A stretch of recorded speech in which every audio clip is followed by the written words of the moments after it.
Elections కూడా సజావుగా జరుపుకోగలుగుతా ఉన్నామా లేదా, అది కూడా దాన్ని అడ్డం పెట్టుకొని నువ్వు ఆ రోజు మోడీ మెడలు వంచుతానని చెప్పినటువంటి జగన్మోహన్ రెడ్డి మేము పగులు ధైర్యంగా ఎన్డీఏతో కలిసింటే నువ్వు అర్ధరాత్రులు కూడా ముసుగేసుకొని మోడీ పక్కలో పనుకొనింది జగన్మోహన్ రెడ్డి. అవునా కాదా సమాధానం చెప్పాలి అని అడుగుతాం.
అజయ్ కుమార్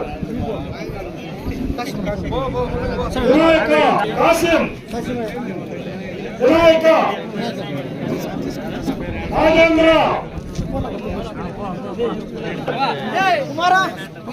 విశ్వనాథ్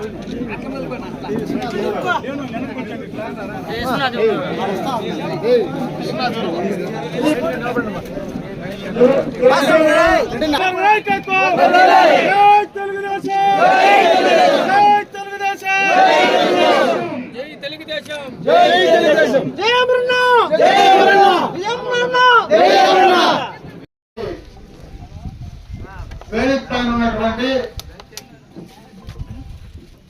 సోదరులు,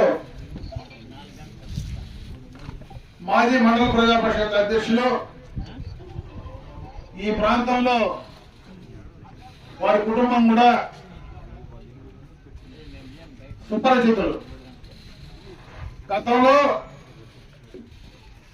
వారితో రాజకీయంగా 2 సార్లు పోటీ చేసిన ఈ రోజు రాజకీయాల్లో స్థాయికి తగ్గి ఈరోజు ఈ చెత్త నాయకులు మాట్లాడేటువంటి మాటలు ఒకసారి గుర్తు చేసుకుంటే, ఎన్ని సంవత్సరాల రాజకీయంలో కూడా గౌరవంగానే రాజకీయాలు చేశాం. ఈరోజు వారు కానీ వారి సోదరుడు రెడ్డప్పరెడ్డి గారు కానీ ఇరువురు కూడా వారి కుటుంబం నుంచి నా గెలుపు కోసం, తెలుగుదేశం పార్టీ గెలుపు కోసం మా శాసనసభ ఎన్నికల్లో కలిసి రావడం చాలా సంతోషించదగ్గ విషయం. మనస్ఫూర్తిగా వాళ్ళందరికీ కూడా ఆహ్వానిస్తున్నా. అదేవిధంగా వేదిక పైనటువంటి క్లస్టర్ ఇన్ఛార్జెస్, పార్టీ అధ్యక్షుడు, జనరల్ సెక్రటరీ, యూనిట్ ఇన్ఛార్జీలు, ముఖ్యమైనటువంటి నాయకత్వం అంతా కూడా ఉంది. వారందరికీ ముఖ్యంగా ఈ కార్యక్రమంలో భాగస్వాములైనటువంటి సెక్షన్ ఇన్ఛార్జీలు, బూత్ కమిటీ కన్వీనర్లు, గ్రామ కమిటీ అధ్యక్షున నా హృదయపూర్వకమైనటువంటి నమస్కారాలు. అన్నిటికీ కూడా ముందు నిలబడి మీరు ముందుకొచ్చి తెలుగుదేశం పార్టీకి గతంలో మనం ఏదైతే 2019లో ఈ మండలంలో నష్టపోయినామో, అవమానపడ్డామో దానికి 2 మరి ఆ అవమానానికి మళ్ళా మనం ధీటుగా సమాధానం చెప్పడానికి ఈ మండలమే చరిత్రలో నిలబడాలని చెప్పి సందర్భంగా కూడా తెలియజేసుకుంటున్నా. ఈ 5 సంవత్సరాల్లో చాలా మంది అధికారం ఏదో పర్మనెంట్ గా మా ఇంట్లో ఉంటుందనో అధికారం ఏదో నా చేతికి వచ్చింది, పర్మనెంట్ గా నేను ఉంటానను చాలా మంది విర్రవీగినారు. వాళ్ళందరికీ కూడా రేపు అధికారం వచ్చిన తర్వాత 100కు 100% సమాధానం అయితే ఖచ్చితంగా చెప్పి తీర్థం. మళ్ళా 20 సంవత్సరాలు ఆ యొక్క గడ్డి కూడా మొలవకుండా వాళ్ళని అధపాతాలనేది రాజకీయంగా తొక్కే కార్యక్రమాన్ని ఖచ్చితంగా ఈ మండలంలో చేసి తీరుతామని చెప్పి సందర్భంగా కూడా మీ అందరూ కూడా తెలియజేసుకుంటా ఉన్నా. ఇకపోతే ఈ రోజు మీరు చెప్పుకోవడానికి చాలా ఉన్నాయి. ఈ రోజు సూపర్ 6 పథకాలు ప్రజల్లోకి తీసుకెళ్ళండి. బీసీలకు 50 సంవత్సరాలకే మహిళలకు మనం ఈ రోజు పెన్షన్ ఇచ్చే కార్యక్రమం చేయబోతా ఉన్నాం. పెన్షన్దారులకు 3000 నుంచి 4000 పెంచబోతా ఉన్నాం. అది కూడా 3 నెలల్లో వచ్చే డబ్బు ఒకేసారి ఇవ్వబోతా ఉన్నాం. వాళ్ళు చేసిన తప్పులు చెప్పండి. అన్ని రకాలుగా కూడా వీళ్ళు అధికారంలోకి వచ్చిన తర్వాత విపరీతమైనటువంటి ట్యాక్సులు పెంచారు. విపరీతంగా మరి అన్ని రకాలుగా మరి ఎలక్ట్రిసిటీ ఛార్జీలు కానీ, రైతులకు రావాల్సింది కానీ, సెరికల్చర్ ఇన్పుట్ సబ్సిడీలు కానీ చెప్పుకుంటా పోతే చాలా ఉన్నాయి. అవన్నీ కూడా పాంప్లెట్ ద్వారా మీకు ఇస్తాం. వీటిని ప్రజలకు మోటివేట్ చేసి చెప్పే బాధ్యతను కూడా మీరు తీసుకోవాలని చెప్పి సందర్భంగా మరొకసారి మిమ్మల్ని కూడా కోరుకోవడం జరుగుతా ఉంది. ఈ కార్యక్రమాలన్నీ కూడా ఖచ్చితంగా ముందుండి చేయండి. ఇక్కడ మీకు అందుబాటులో ఉండడానికి మరి ఇక్కడ నాకు గతంలో కూడా నా షడ్డుగుడు కేవీ రెడ్డి గత ఎన్నిక పార్టీలో నచ్చక దాన్ని కూడా నేను పార్టీలో చేరినాను. ఈ రోజు నేను గతంలో 5 సంవత్సరాలు ఎంపీగా ఉన్న ప్రతి ఒక్కరికి అందరికీ కూడా తెలుసు. నా 5 సంవత్సరాల జీవితంలో ఎవరికైనా ఈ పక్క పంచాయతీలో, పోలీస్ స్టేషన్ లో గాని, ఎంఆర్ఓ ఆఫీస్ లో గాని ఏ ఒక్క సెక్రటరీలు నాతో పాటు ఉన్న ఎంపీటీసీ సర్పంచులకు ఎవరికైనా ఇబ్బంది పెట్టింటే కూడా క్షమించమని కోరుతున్నా. నేను అటువంటి పని ఎవరికి కూడా చేయలేదు.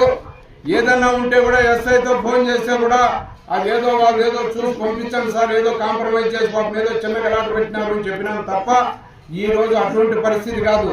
మాట్లాడితే ఎస్ఐని కేసు కట్టడం, ఈ రోజు కొన్ని పంచాయతీలో రిమైండ్ పోయి వచ్చినారు పాపం. ఇది బాధాకరమైన విషయం. ఈ విధంగా మనకి నెక్స్ట్ జరగకుండా అటువంటి అన్యాయాలు ఒక ఎంఆర్ఓ ఆఫీస్ లో కానీ ఎక్కడైనా ఎవరికైనా జరిగింటే కూడా ఈ సమావేశంలో నా భాస్కర్ నీతో మాకు కేసులో ఇరికిచ్చినామని కూడా చెప్పచ్చు. కానీ ఏదన్నా ఉంటే చూసి చెప్పి పంపించమని చెప్పినా తప్ప అటువంటి ఆలోచన నాకు లేదు. ఈ రోజు నా ఉద్దేశం కూడా మేము కూడా గతంలో కాంగ్రెస్ పార్టీ అన్న తెలుగుదేశం పార్టీలో ఉంటే కూడా మా అన్నగారు మేము నిన్న కూడా అటువంటి ఏమీ మేము ఎప్పుడు విమర్శించుకోవాలా. అమర్నాథ్ రెడ్డి అని మేము కానీ, మా అన్నని అమర్నాథ్ రెడ్డి అని కానీ మేము ఎప్పుడు విమర్శించుకోవాలా. ఈ రోజు ఒక చేత గాని ఎడ్యుకేటెడ్ గాని ఒక పిల్లోడిని వచ్చి ఏదో మాకు ఎట్లా అంటే శంకరాడిపేటలో ఒకసారి విపరీతమైన వర్షాలు పడి పైన కోలారు ములబాగులు తెల్లవారేళ్ళకి చెరువు నిండిపోయింది. ఆ విధంగా ఆ టైప్తో అయిన వ్యక్తి ఆయన్ని మనం అందరూ కూడా మన నియోజకవర్గంలో లేకుండా ఆయన్ని పంపించే ఏర్పాటు చేయాలని చెప్పి నేను కోరుకుంటూ ఈ రోజు ఈ తెలుగుదేశం పార్టీ తప్ప నేను వేరే ఉద్దేశం నాకు లేదు. రేపేదో పదవులు కావాలని కానీ చంద్రబాబు నాయుడుతో కలిసినప్పుడు కూడా అన్నా నేను మా నాయని చరిత్ర తెలియజేస్తే 40 ఏళ్ళ చరిత్ర అన్నాడు చంద్రబాబు నాయుడు గారు. అప్పుడు పాత వాళ్ళప్పుడు మా ఇంటికి వచ్చినాడు ఆయన. అందుకే ఈ రోజు కూడా మీకు ఎవరికి కూడా నా ఇంటి హాని లేదు. ఎవరికన్నా తప్పు చేయండి కూడా క్షమించండి.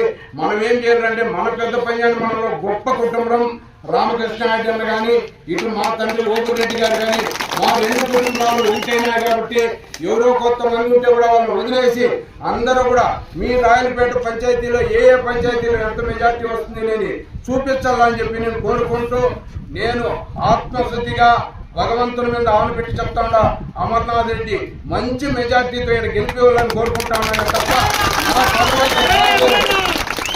తెలుగుదేశంలో వారితో పాటు 30 ఏళ్లుగా పనిచేసిన వాళ్ళకి అందరికీ కూడా న్యాయం చేస్తాడని కూడా నేను ఆశిస్తూ విరమించుకుంటున్నాను. మీరు ఖచ్చితంగా కూడా ప్రజల్లోకి తీసుకెళ్లాల్సినటువంటి పరిస్థితి ఉంది. ముఖ్యంగా మైనారిటీ సోదరులకు తీసుకెళ్లాలా. ఖచ్చితంగా 2 ఓట్లు కూడా సైకిల్ కు వేయమని చెప్పి చెప్పాల్సిన బాధ్యత ఉంది అని చెప్పి సందర్భంగా తెలియజేసుకుంటా ఉన్నా. ఇవే కాదు, ఈ రోజు మన పార్లమెంట్ సభ్యుడిగా ప్రసాదరావు గారు పోటీ చేస్తా ఉన్నారు. ఒక ఐఆర్ఎస్ ఉద్యోగంలో ఉండి ఆయన ఈ రోజు వాలంటీర్ రిటైర్మెంట్ తీసుకొని మన పార్లమెంట్ కు వస్తా ఉన్నారు. రేపు పార్లమెంట్ లో మనం చేసుకోవాల్సిన కార్యక్రమాలు చాలా ఉన్నాయి. ఈ నియోజకవర్గంలో అటు తమిళనాడు కర్ణాటకకు మధ్య ఉండేటువంటి నియోజకవర్గం ఇది.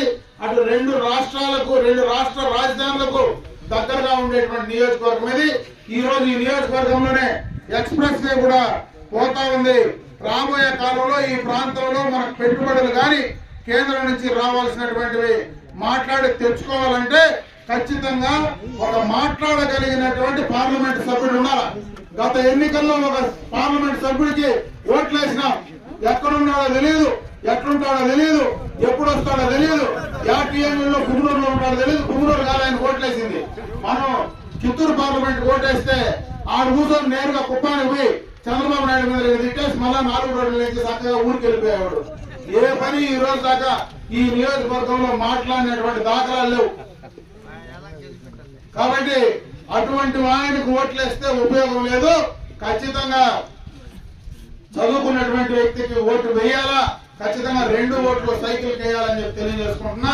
మైనారిటీ సోదరులు కూడా, రాయలపేట మైనారిటీ సోదరులు కూడా ఒక విషయం చెప్పాలా. ఎందుకంటే మనం ఇక్కడ షాదీ వాళ్ళు పెట్టినాం. 3 ఏళ్ల ముందరనే ఒక ఆయన వచ్చి మనం వేసిన దానికి బోర్డు వేసినాడు. ఇప్పుడు దాకా బోర్డుగానే ఉంది. అది ముస్లిం మైనారిటీల పైన ఇక్కడ ఉండేటువంటి శాసనసభ్యుడికి ఉండే ప్రేమ. కనీసం సిగ్గన్నా ఉండే లేదా దాన్ని చెప్పుకోవడానికి రాయేసిన నేను కట్టిన దానికి రాయేసి దాని పని ఈ రోజు దాకా చేయకుండా ఈ రోజు మళ్ళా సోషల్ మీడియాలో మైనారిటీల గురించి మాట్లాడేటువంటి అర్హత, సిగ్గు అన్నా ఉండాలన్నా వచ్చారు అడుగుతా. ఇంత దౌర్భాగ్యంగా మాట్లాడి కనీసం సిగ్గు లజ్జ లేకుండా తప్పులు ఏ రకంగా అంటే ఆ రకంగా తప్పులు చెప్తా ఉంటే దాన్ని వాళ్ళ విజ్ఞప్తి వదిలిపెడతా ఉన్నా. కాబట్టి ఇవన్నీ మీరు దృష్టిలో పెట్టుకోండి. ఈ ప్రభుత్వం చేసేటువంటి తప్పులు చెప్పండి, మనం అధికారంలోకి వస్తే చేసే కార్యక్రమాలు చెప్పండి. ఈ రోజు మీరు మాట్లాడే తప్పుడు ప్రచారాన్ని ఎప్పుడుకప్పుడు ఎండగట్టండి. ధైర్యంగా ఎన్నికలకు పోండి. ఈ 15 రోజులు మీకు పూర్తిగా ఈ ఎన్నికల పైన దృష్టి పెట్టండి. ఏదైతే ద్రోణాచార్యుడు అర్జునుకి నీకు ఎయిమెత్తినప్పుడు నీకు ఏం కనపడతా ఉందంటే గోవ కన్నే నాకు కనపడిందని చెప్పినట్టుగా మీకు 15 రోజులు ఏం కనపడతా ఉందంటే సైకిల్ గుర్తు, పోలింగ్ స్టేషన్ లో పోలింగ్ బూత్ లో డబ్బా, ఆ డబ్బా సీల్ చేసిందాక వేరే కార్యక్రమాలు చేయొద్దని చెప్పి ఈ సందర్భంగా మీకు అందరికీ కూడా తెలియజేసుకుంటూ, ఈ రోజు ఇక్కడ చాలా మంది పక్కలో పడుకునేది ఎవరు పడుకుంటారు కాదు, ఈ జాతి చెప్పిద్దామని చెప్పిన నువ్వు అది మేము ఇది దాన్ని మాట్లాడుకునేది చేత కాకుండా తప్పుడు ప్రచారం చేసి ముస్లింలకు సోషల్ మీడియాలో తెలుగుదేశం పార్టీ వస్తే ఏదో జరిగిపోతుందని అంటా ఉన్నారు. ఎప్పుడు జరగదు. ఆడ తెలుగుదేశం పార్టీ చంద్రబాబు నాయుడు ఉన్నంత వరకు ఏమీ జరగదు. గత 5 సంవత్సరాల్లో మేము ప్రభుత్వంలో ఇచ్చినప్పుడు రంజాన్ తోఫా ఏమైంది, దుల్హన్ పథకం ఏమైంది, ఈద్గాలకు, దర్గాలకు, మసీదులకు డబ్బులు ఏమైనా ఇచ్చినావా? ఈ రోజు చదువుకునేటువంటి బిడ్డలు విద్యోన్నత పథకం బయట దేశాల్లో చదువుకునేటువంటి చదువులు ఏమైనా నువ్వు కంటిన్యూ చేసినావా? నిలిపేలా? కనీసం హజ్భవన్కు సంబంధించినటువంటి కార్యక్రమాలు ఏమైనా చేసావు? మేము కట్టిన హజ్భవన్ ఈ రోజు కూడా ఓపెన్ చేయకుండా అట్లనే పడేసినావా లేదా? ఈ రోజు హజ్ యాత్రకు డబ్బులు ఇస్తా ఉన్నావా? మైనారిటీ కార్పొరేషన్ ఉందా? అసలు ఏం చేస్తున్నావు? కనీసం ఇమాములకు, మౌజములకు మేము గతంలో డబ్బులు ఇస్తా ఉంటే నువ్వు డబ్బులు ఇచ్చే పరిస్థితి అయినా ఈ ప్రభుత్వం చేసిందా? జగన్మోహన్ రెడ్డి ఏం ముఖం పెట్టుకొని అడుగుతారు? రంజాన్ తోఫా ఇచ్చి పేద ముస్లింలు గౌరవించేటువంటి కార్యక్రమం చేసినాం, అది కూడా తీసేస్తే కార్యక్రమమే. పేదవాళ్లకు పదవులు ఇస్తే అన్నా క్యాంటీన్ కూడా, అన్నం పెట్టే క్యాంటీన్ కూడా నిలిపేస్తారనేది జగమెరిగిన సత్యం కదా? చెప్పుకోగలవా? దీన్ని మతానికి అడ్డం పెట్టుకొని ఈ రోజు మతం ముసుగులో ఓట్లు వేసుకుంటావా? ఈ నియోజకవర్గంలో అమర్నాథ్ రెడ్డిగా నేను, మా తండ్రి రామకృష్ణారెడ్డి పుంగనూరులో, పలమనేరులో మైనారిటీలకు చేసిన కార్యక్రమాలు లేవా? మేము కట్టిన స్కూల్లే, మేము కట్టిన షాదీ మహల్లే. గతంలో మొన్న నేను షాదీ మహల్ 2 శాంక్షన్ చేసేస్తే ఈ రోజు కూడా మొండిగోడపై నిలబడితే మొన్న ఈద్గాలోకి పోయి అక్కడ ఈద్గాలో ఈ షాదీ వాళ్ళ అడ్డం ఉంది, దీన్ని కొట్టేయాల చేతులతో అంటే ముగ్గురు కూడా చేతులు సిగ్మాలుగా. ఆడబిడ్డలకు స్కూలు మైనారిటీ రెసిడెన్షియల్ స్కూల్ తెస్తే దాన్ని ఈ రోజు దాకా కూడా తెచ్చే యోగ్యత 5 సంవత్సరాలు ఈ ప్రభుత్వానికి శాసనసభ్యుడికి ఉందా? ఇదే రాయలపేటలో బీసీలకు సంబంధించినటువంటి రెసిడెన్షియల్ స్కూలు తెచ్చి నేను ఉన్నంత వరకు నడిపితే ఈ రోజు ఎక్కడుందా నీ స్కూలు? డబ్బులు శాంక్షన్ చేసి 17 కోట్లు తెచ్చి ల్యాండ్ అలాట్మెంట్ చేస్తే దాన్ని కట్టించే ఆ యోగ్యత కూడా బీసీల కోసం కట్టించే యోగ్యత ఉందా? మైనారిటీలది లేదు, బీసీలది లేదు. నువ్వు మతాన్ని అడ్డం పెట్టుకొని మాట్లాడేటువంటి పరిస్థితి ఉంటే ఖచ్చితంగా మైనారిటీస్ అర్థం చేసుకోవాలా. ఈ నియోజకవర్గంలో మైనారిటీలకు కానీ బలహీన వర్గాలకు కానీ ఎస్సీ ఎస్టీలకు కానీ అందరికీ కూడా వాళ్ళ హక్కులకు వాళ్ళ యొక్క మతానికి సంబంధించి కానీ వాళ్ళ విశ్వాసాలకు సంబంధించి కానీ ఎక్కడ ఎవరికి నష్టం జరిగినా ముందు రోడ్డు పైన వచ్చి నిలబడేది అమర్నాథ్ రెడ్డి గుర్తు పెట్టుకోవడం చెప్తాను. కొన్ని చోట్ల ఎన్డీఏలో తెలుగుదేశం పార్టీ కలిసింది కాబట్టి ఏదో తప్పుడు ప్రచారం చేస్తా ఉన్నారు. ఈ రోజు శాసనసభ్యుల వారు కూడా ఒక వీడియో రిలీజ్ చేశాడు. ఏదో ఎన్ఆర్సీ పైన సిఐఏ పైన ఒక వీడియో రిలీజ్ చేశాడు.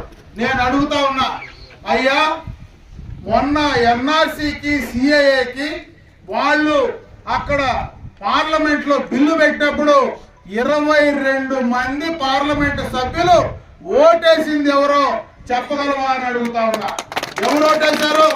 ఓటేసేది కాదు, పార్లమెంట్ లో ఆ బిల్లుకు మద్దతు ఇస్తామని మాట్లాడినటువంటి వ్యక్తులు మన పక్కన ఉండేటువంటి మిథున్ రెడ్డి కాదా, విజయసాయి రెడ్డి కాదా? కనీసం మనం ఏదైనా చెప్పాలంటే సిగ్గు లజ్జ ఏమైనా ఉండి మాట్లాడుతూ ఉండాలని అడుగుతా ఉన్నా.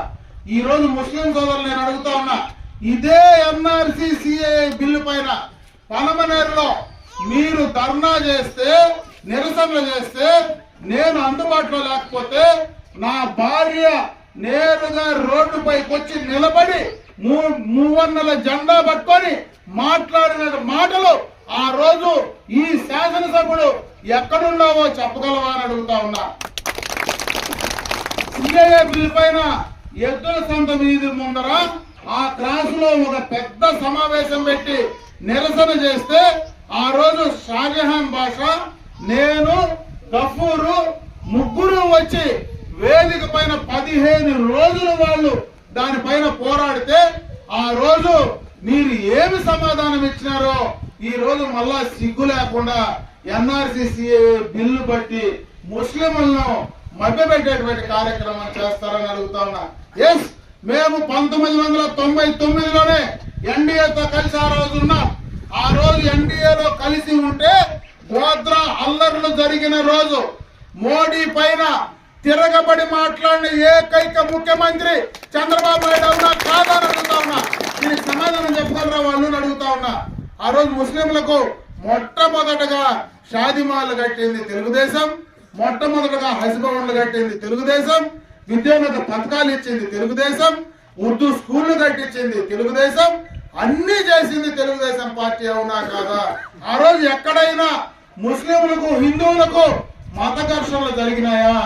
ఎప్పుడు కూడా హైదరాబాద్ లో పాత బస్తీలో మత ఘర్షణలు జరిగితే ఆ కాలంలో ఒక్క మత ఘర్షణ కూడా జరగకుండా ఆపి నిలబెట్టింది చంద్రబాబు నాయుడు తెలుగుదేశం పార్టీ కాదా? దానికి సమాధానం చెప్పగలరా అని అడుగుతా ఉన్నా. మొన్న 2014లో ఎన్డీఏతో కలిసి మన అధికారానికి వస్తే ఆ రోజు ముస్లింల మనోభావాల్ని ఎక్కడైనా దెబ్బ వచ్చే లేకుండా కాపాడింది తెలుగుదేశం పార్టీ కాదా? ఆ రోజు కూడా రాష్ట్ర ప్రయోజనాలను దృష్టిలో పెట్టుకొని ఆ రోజు ఏదైతే ప్రత్యేక హోదా కోసం కేబినెట్ నుంచి బయటకు వచ్చి ఢిల్లీ నడిబొడ్డున మోడీని నిలదీసింది తెలుగుదేశం పార్టీ కాదా? చంద్రబాబు నాయుడు కాదా? సమాధానం చెప్పగలవాలని అడుగుతా ఉన్నా. మీరు మొత్తం పార్లమెంట్ సభ్యులు గెలిపిస్తే మోడీ మెడలు పెంచుతామని చెప్పిన వాళ్ళు మేము డైరెక్ట్ గా రాష్ట్ర ప్రయోజనాల కోసం ఎన్డీఏతో కలిస్తే ఈ రోజు ఎలక్షన్స్ కూడా సజావుగా జరుపుకోగలుగుతా ఉన్నామా లేదా అది కూడా దాన్ని అడ్డం పెట్టుకొని నువ్వు ఆ రోజు మోడీ మెడలు వంచుతానని చెప్పినటువంటి జగన్మోహన్ రెడ్డి మేము పగులు ధైర్యంగా ఎన్డీఏతో కలిసి ఉంటే నువ్వు అర్ధరాత్రి పూట ముసుగేసుకొని మోడీ పక్కలో పనుకొనింది జగన్మోహన్ రెడ్డి అవునా కాదా సమాధానం చెప్పాలి.